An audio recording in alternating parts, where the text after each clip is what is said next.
کبھی کہتے او تکون لہو جنت یاکل منہا، اس نبی پیغمبر کے اوپر کوئی باغ کیوں نہیں اتارا گیا؟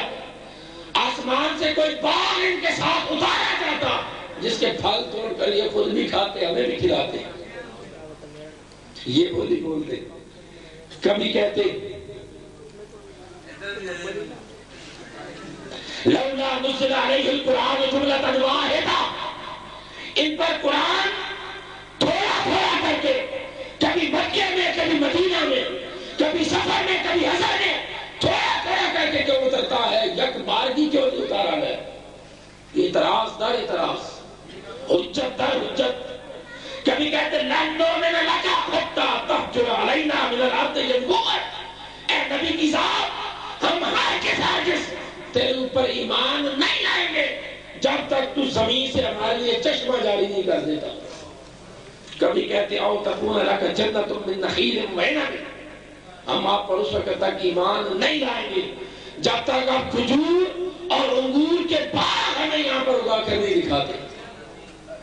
او تأتی باللہ والملائکۃ قبیلا، کبھی کہتے ہم آپ کو مان تو لیں گے، آپ کی ابدیت آڑے آ رہی ہے، آپ کو مان تو لیں گے مگر ایک شرط ہے کہ آپ فرشتوں کو اپنے ساتھ ضامن بنا کے لے آئیں۔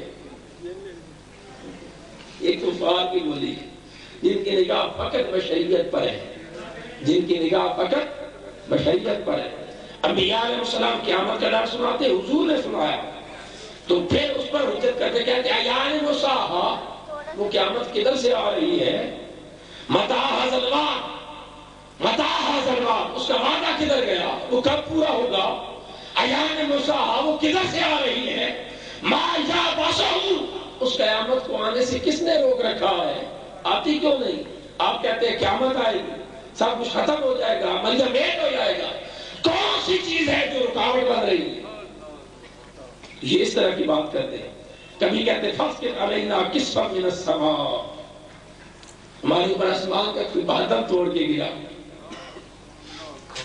کبھی کہتے ہو تکون لک بیت من زخرف، آپ کے اوپر اللہ نے کوئی طلائی گھر کیوں نہیں اتارا؟ کہ سونے کا بنا ہوا آپ کے لیے گھر اتار دیتا۔ کبھی کہتے ہو تاکا فی السماء، اگر واقعہ کر اللہ کے نبی ہو ہمیں یہاں سے سیدھا آسمان پہ چڑھ کے دکھاؤ۔ اب دیکھ لیں یہ سوچ ہے، اگر محض نگاہ ابدیت پر ہو تو سوچ ایسی بنتی ہے، سوچ ایسی بنتی ہے۔ صحابہ نے یہ قرآن پڑھا تھا، بولیے صحابہ نے کہا اب ان کی نگاہ فقط اس پہلو پر ہوتی تو جو دین حضور کی محبت اور غلامی کے ذریعے آج انہوں نے ہم تک پہنچایا ہے کبھی پہنچاتے؟ کبھی نہ پہنچاتے۔ اس لیے صحابہ کی نگاہ ابدیت کے پردے سے آگے نکل گئی تھی، محض ابدیت کے پردے سے آگے نکل، یہ ایک پہلو تھا یہ مثلیت کا۔ اور میں نے کہا اسی پر فیصلہ ہوتا ہے لوگوں کے ایمان کا۔ جو فقط ابدیت کے پردے میں الجھ جاتے ہیں وہ ابو جہل اور ابو لہب ہو جاتے ہیں، اور جس ابدیت سے آگے نکل جاتے ہیں وہ حضور کے صحابی بن جاتے ہیں۔ پہلو دونوں ہوتے ہیں، فضیلت بھی ہوتی، مثلیت بھی ہوتی، فضیلت بھی ہوتی ہے اور بشریت بھی ہوتی ہے، مگر نبی کی شان اور نبی کی بشریت عالم بشر کی بشریت سے ماورا ہے، اور نبی کی نورانیت عالم نور کی نورانیت سے ماورا ہے۔ اگر فقط بشر ہوتے تو کیا ایک بشر کے لیے یہ ممکن ہے کہ وہ رات کے ایک لمحے میں مسجد حرام سے مسجد اقصی چلا جائے؟ اگر فقط بشر ہوتے شب معراج کا پورا سفر کسی بشر کے لیے ممکن نہیں ہے، کسی بشر کے لیے ممکن نہیں ہے۔ وہ شب اسرا سفر کرتے ہیں، حرام سے مسجد اقصی میں جاتے ہیں، عالم بشریت کے سارے تاجدار انبیاء ان کی میت میں ان کی امامت میں آ کر نماز ادا کرتے ہیں، ان کا سفر وہاں سے آگے چلتا ہے، عالم بشریت اور اس کے فرستادہ انبیاء وہ نیچے کھڑے دیکھتے ہیں کہ بشریت آگے نکل جاتی ہے، بشریت آگے نکل جاتی ہے، اور پھر وہاں جاتے ہیں جہاں پر عالم نور کا فرشتہ ساتھ جاتا ہے، ثم تلا فکان قاب قوسین او ادنیٰ کا سفر ہوتا ہے، دنا و تدلی کے مقام کو طے کرتے کرتے او ادنیٰ کے مقام پر جا پہنچتے ہیں۔ جبرائیل امین جو عالم نور کا سربراہ ہے وہ بھی ساتھ ہے۔ آقا فرماتے ہیں جبرائیل اب یہاں سے آگے بھی میرے ساتھ چل۔ عالم نور کا فرشتہ جبرائیل بھی جواب دیتا ہے یا رسول اللہ اگر یہاں سے ایک قدم بھی آگے بڑھاؤں تو جلا کے رکھ۔ ارے بشریت بیت المقدس میں کھڑی دیکھتی رہ گئی اور نورانیت سدرۃ المنتہا پہ کھڑی دیکھتی رہ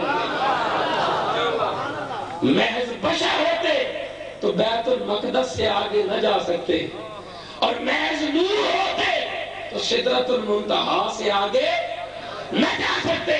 ارے ان کو بشریت دی گئی امت کی خاطر، نورانیت دی گئی مخلوق کی خاطر، مگر بشریت بھی مصطفیٰ کی شانوں میں ایک ادنا سی شان ہے، نورانیت بھی شانوں میں سے ایک ادنا سی شان ہے۔ حقیقت کیا ہے یہ خدا کے سوا کوئی نہیں جانتا۔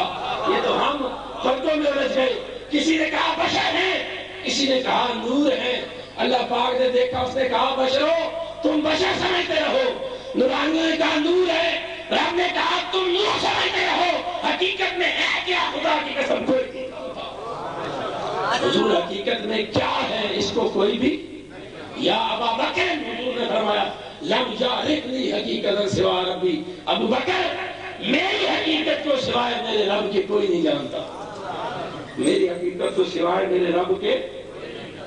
احمد یار فریدی رحمت اللہ علیہ غالباً وہ کہتے ہیں حقیقت محمد دی پاک کوئی نہیں سکتا، حقیقت محمد دی پاک کوئی نہیں سکتا، اتھاں چپ دی جاہے اللہ کوئی نہیں سکتا۔ یہ بولنے کا مقام یا خاموشی، خاموشی چپ کر میرے علی، اتھاں جا نہیں بولن دی، اتھاں جا کوئی مثل نہیں ڈھولن دی۔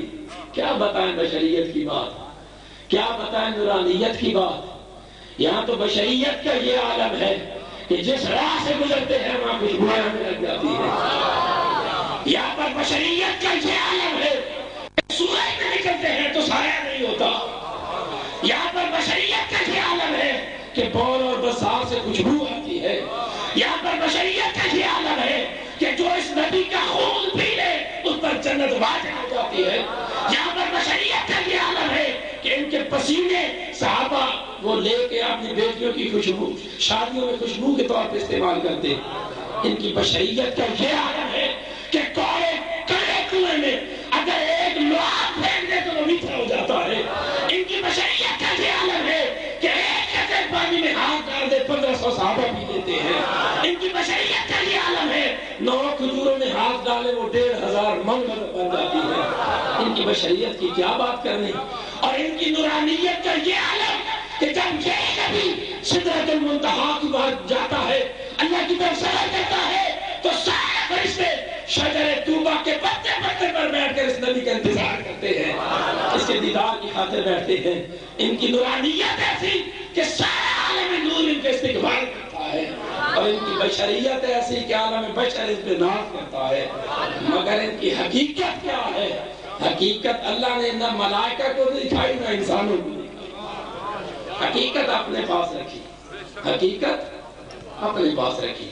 یہاں بھیجا بہت سارے تھے، وہ ابدیت کی راہ سے یا اسی پردے سے ہی آگے نہ نکل سکے، یہاں پر ہی رک گئے، یہاں پر ہی رک گئے، آگے ہی نہ نکل سکے۔ اور بہت سارے تھے جن کی نگاہ اس سے آگے بھی بہت کچھ دیکھ گئی۔ یہ ساری ضرب کی بات ہے۔ اب دیکھنا یہ ہے، وہ ایک پہلو تھا جس میں محض ابدیت دکھائی گئی، اور جب ابدیت محض ابدیت کو دیکھا گمراہ ہو گئے۔ پھر کیا ہوا؟ گمراہ ہو گئے۔ اس وجہ سے قرآن مجید کی یہ جو آیت میں نے تلاوت کی، تھوڑی سی اس پہ بات کروں۔ اس میں اللہ رب العزت نے فرمایا میرے حبیب آپ خود